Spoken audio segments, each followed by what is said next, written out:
The question of the influences on Gurdjieff's music is a very interesting one. Obviously, we all know that he traveled all over Asia, really, in the Near East, in Central Asia, and so on, other places, and that he absorbed a huge amount of the sound that was around him all the time.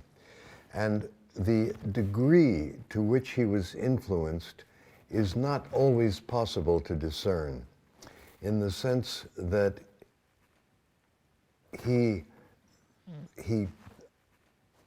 reproduced certain things quite literally, and other things were digested by him in such a way that when they finally emerged, they took on a character which was by now fairly remote from the original model. But I could show you a few interesting examples of the influence. Some of them are more direct, some of them are less direct. For example, he was half Armenian. His mother was Armenian, and Armenian was his mother tongue as a language, and it was also his musical mother tongue. And sometimes it comes forth in his music quite unadorned. To show you how this manifested, I play a little bit of an Armenian folk song, which is called Enzeli. I don't know if I pronounce it correctly. I don't know Armenian. But this is the song.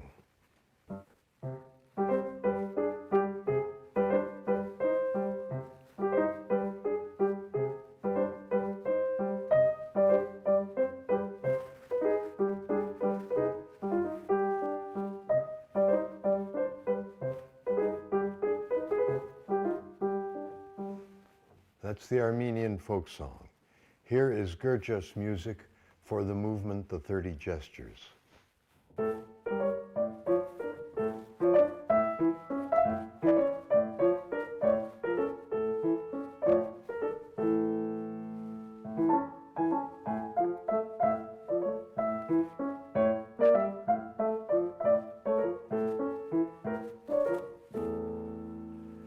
Now there, the influence is very obvious. This is an absolutely characteristic Armenian rhythm. It appears all through Armenian music. And so it was the most natural kind of thing. It was mother's milk for him. It was the most clear expression. When he was a young boy, 9 years old or something like that, in the city of Kars in Turkey, he went to school at the military cathedral school in Kars and sang in the church choir, which was quite normal. So another influence on him from very early in his life was the tradition of the Russian Orthodox liturgy. Much of that music involves many syllables which are sung on the same note before going on to the next note. It's part of the style of the music. So here is just an example. This would be sung, of course, not played.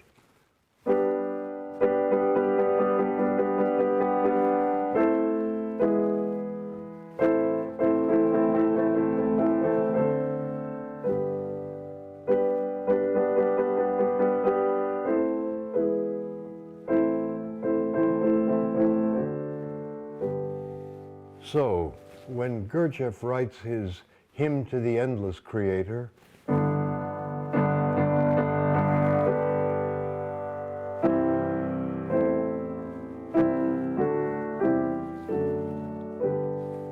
that repeated ta ta ta ta ta, absolutely typical of Russian Orthodox.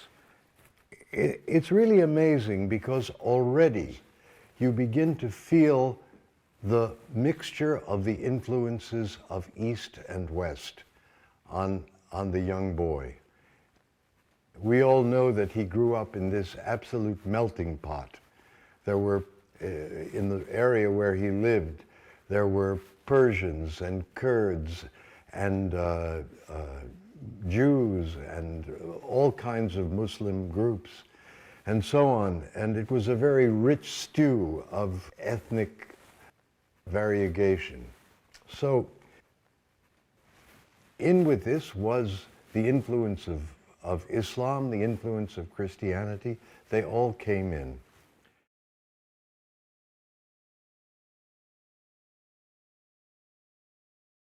Another aspect of his work, however, which cannot be forgotten, his father was a Cappadocian Greek, and he could speak Greek. I don't know how much, but I think he spoke a considerable amount of Greek, and the entire Greek influence could be also felt in his music.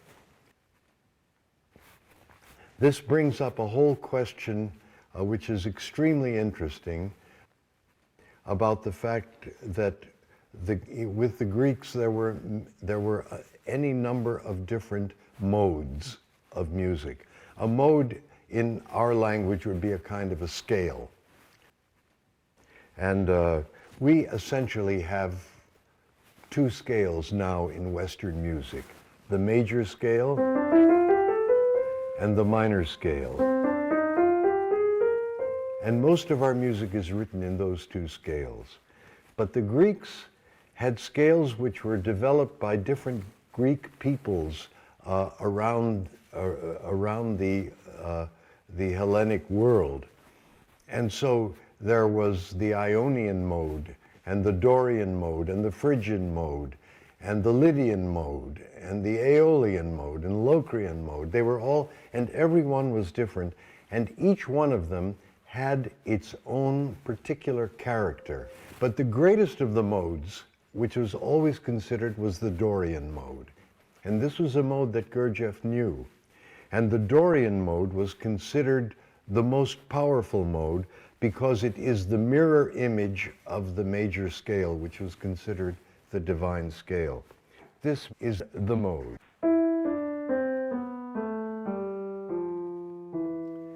And the characteristic thing about that mode is the last two notes. They have a kind of powerful sound. The interesting thing is that this mode was considered so strong that before Greek soldiers, Dorian soldiers, were sent into battle, music was played for them in this mode because it was thought that it would give them courage. It would reinforce something. The very sound of this mode had an absolute action on a man's internal structure and configuration. So here is the mode again.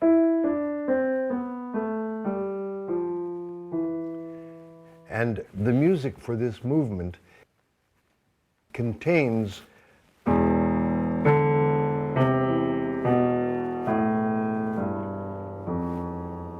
with other notes added, and it sounds like this.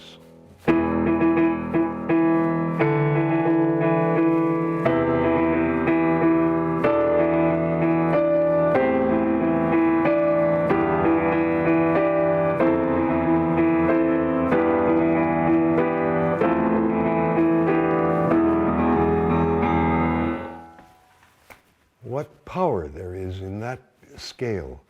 And it's those modes, it's especially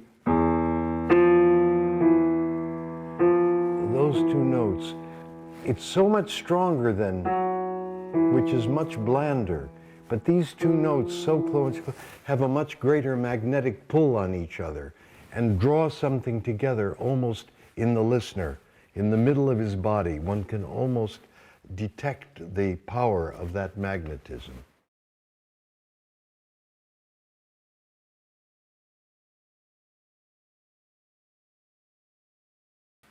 A taksim is simply a melodic improvisation. And the taksim was usually performed either by a singer or by a flute or some other wind instrument, possibly by a string instrument, against a what is called a drone, or a pedal point, or an organ point, which is a stationary note that stays constant all through the music. And one of the principles that has been spoken of in this connection is that the drone represents something which remains absolutely constant and unchanging inside. Meanwhile, the melody moves as it were through life, and undergoes all kinds of changes.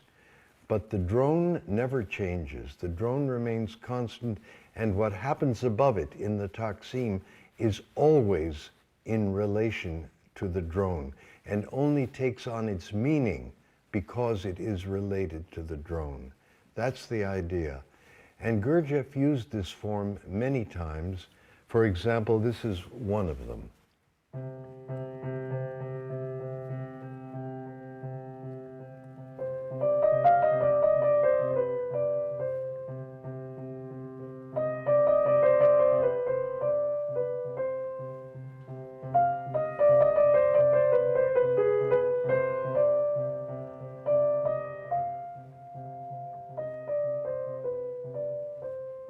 And so on. This is a form which exists very much in his music. Interestingly, as you have probably noticed, there is no harmony. And in this case, there is not even any rhythm. Because in the East, the only two elements of music that exist are melody and rhythm. They don't know harmony. Harmony was absolutely an invention of the Western world. So most of Gurdjieff's music is harmonic and is written, in fact, for the piano, a completely Western instrument. So the whole question remains, what is his music? Is it Eastern? Is it Western? The fact is that it is both, that it is an extraordinary amalgam of these two strains of musical culture. And in the same way, his teaching has done the same thing. He spoke of the wisdom of the East and blended with the science of the West to produce a new kind of understanding.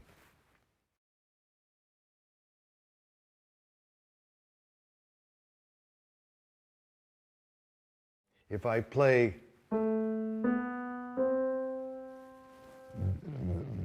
these two notes are an interval of one tone.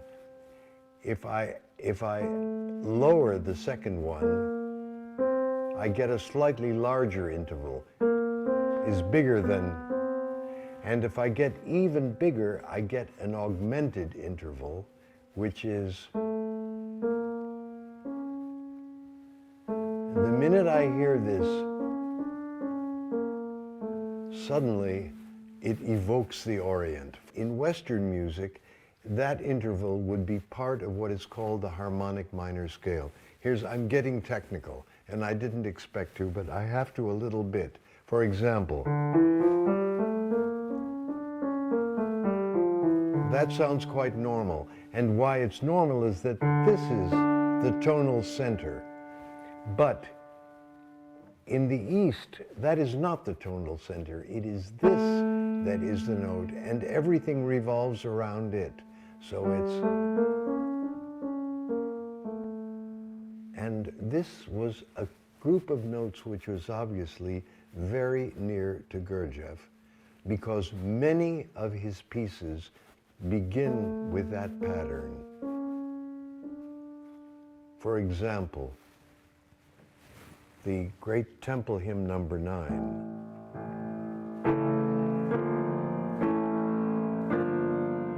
And then he goes on. But it's the Armenian song.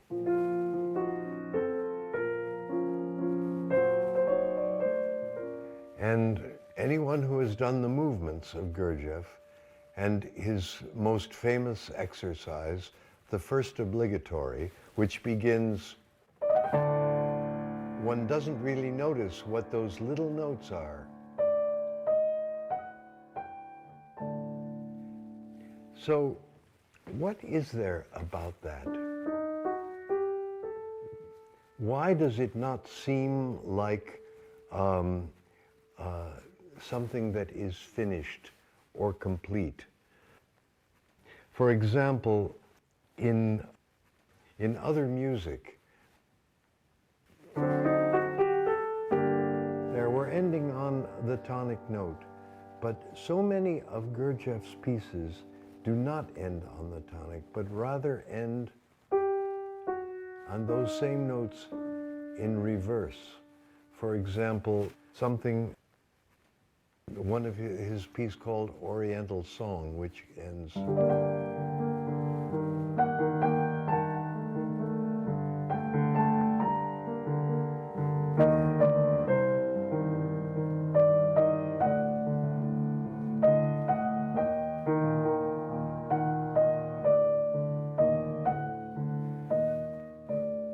Again, those same four notes in reverse order.